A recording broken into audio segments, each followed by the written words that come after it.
श्री राम जय जय राम। सीता जी चकित होकर चारों ओर देख रही हैं। उनका मन चिंता कर रहा है कि राजकुमार कहाँ चले गए। बाल मृगनयनी सीता जी जहाँ दृष्टि डालती हैं वहाँ मानो सफ़ेद कमलों की कतार बरस जाती है।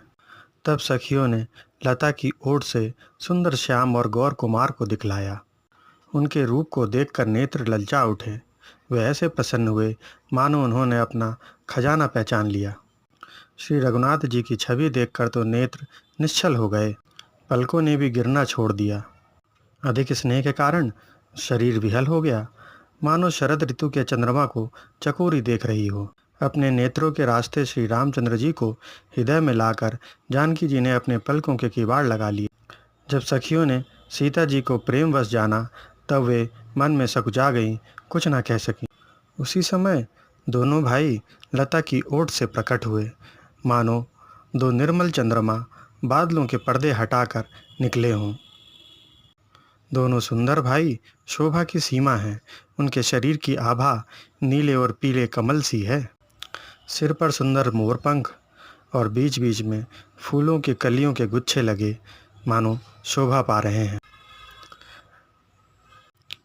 ठोड़ी, नाक और गला बड़े सुंदर हैं और हंसी तो अनमोल है।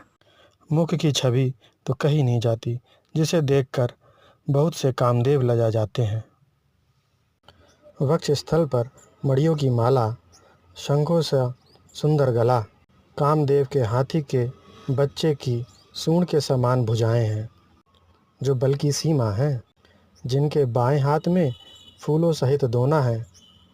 हे सखी, वो सांवला कुंवर ही तो बहुत सलोना है। सिंह की सी कमर वाले पीताम्बर धारण किए हुए शोभा और शील के भंडार सूर्यकुल के भूषण श्री रामचंद्र जी को देखकर सखियाँ अपने आप को भूल गईं। एक चतुर सखी धीरज धरकर हाथ पकड़कर सीता जी से बोली, गिरजा जी का ध्यान फिर कर लेना, इस समय राजकुमारों को क्यों नहीं देख लेती। तब सीता जी ने सकुचा कर नेत्र खोले और रघुकुल के दोनों सिंहों को अपने सामने खड़े देखा। नख से शिखा तक श्री रामचंद्र जी को देखकर और फिर पिता का प्रण याद करके उनका मन शुद्ध हो गया। जब सखियों ने सीता जी को प्रेमवश देखा तब भयभीत होकर कहने लगीं, बड़ी देर हो गई, कल इसी समय फिर आएंगी।